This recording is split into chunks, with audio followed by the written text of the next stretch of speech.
Hi ಎಲ್ಲರಿಗೂ ನಮಸ್ಕಾರಗಳು. ನಾನಿವತ್ತು ನಿಮಗೆ ಎಗ್ ರೈಸ್ ಮಾಡೋದು ಹೇಗೆ ಅಂತ ಹೇಳ್ಕೊಡ್ತಿದ್ದೀನಿ. ಅದಕ್ಕೆ ನಾನು ಯೂಸ್ ಮಾಡ್ತಾ ಇರೋದು ಕ್ಯಾರೆಟು, ಈರುಳ್ಳಿ, ಹಸಿಮೆಣಸಿನ್ಕಾಯಿ ಮತ್ತು ಬೆಳ್ಳುಳ್ಳಿ ಹಾಗೆ ದಪ್ಪ ಮೆಣಸಿನ್ಕಾಯಿನ ಸಣ್ಣದಾಗಿ ಹಚ್ಕೊಂಡಿರೋವಂಥದ್ದು.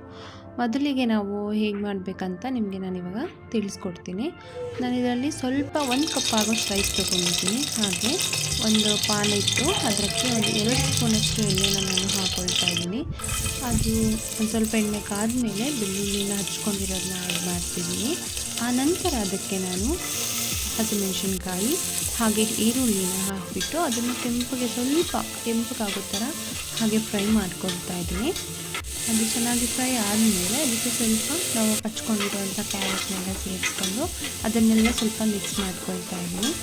ಆನಂತರ ಅದಕ್ಕೆ ನಾವು ದಪ್ಪ ಮೆಣಸಿನ್ಕಾಯಿನ ಸಣ್ಣದಾಗಿ ಹಚ್ಕೊಂಡಿದ್ದೀನಲ್ಲ, ಸೊ ಅದನ್ನು ಸಹ ಆ್ಯಡ್ ಮಾಡ್ತಾಯಿದ್ದೀನಿ. ಎಲ್ಲ ಆ್ಯಡ್ ಮಾಡಿಬಿಟ್ಟು ರುಚಿಗೆ ತಕ್ಕಷ್ಟು ಉಪ್ಪನ್ನ ನಾನು ಸೇರಿಸ್ತಾ ಇದ್ದೀನಿ. ಹಾಕಿಬಿಟ್ಟು ಅದನ್ನು ಚೆನ್ನಾಗಿ ಮಿಕ್ಸ್ ಮಾಡಿ ಹಾಗೆ ಅದನ್ನು ಫ್ರೈ ಮಾಡಿದೆ. ನಂತರ ಗರಂ ಮಸಾಲಾನ ನಾನು ಅದಕ್ಕೆ ಸ್ವಲ್ಪ ಜಾಸ್ತಿ ಹಾಕೋಬಾರ್ದು, ಸ್ವಲ್ಪ ಟೇಸ್ಟ್ ಚೆನ್ನಾಗಿ ಬರಬೇಕಂತ ಸ್ವಲ್ಪ ಗರಂ ಮಸಾಲಾನ ನಾನು ಯೂಸ್ ಮಾಡಿದೆ. ಆನಂತರ ನಾನು 2 ಎಗ್ಗನ್ನ ಇದಕ್ಕೆ ನಾನು ಮಿಕ್ಸ್ ಮಾಡ್ಕೊಳ್ತಾ ಇದ್ದೀನಿ. 2 ಎಗ್ಗನ್ನ ನಾನು ಹಾಕ್ಕೊಳ್ತಾ ಇದ್ದೀನಿ.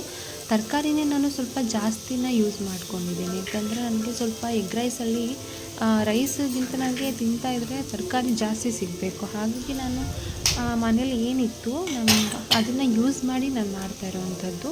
2 ಎಗ್ಗನ್ನ ನಾನು ಯೂಸ್ ಮಾಡ್ಕೊಂಡಿದ್ದೀನಿ. ನಾನು ರೈಸ್ನ ಸ್ವಲ್ಪನೇ ತೊಗೊಂಡಿರೋದು, ಜಾಸ್ತಿ ರೈಸ್ನ ನಾನು ಹಾಕ್ಕೊಂಡಿಲ್ಲ, ಯಾಕಂದರೆ ತರಕಾರಿನೇ ಮತ್ತು ಜಾಸ್ತಿ ಇರೋದ್ರಿಂದ ನಾನು ರೈಸ್ನ ಸ್ವಲ್ಪ ಯೂಸ್ ಮಾಡ್ಕೊಳ್ತಾ ಇದ್ದೀನಿ.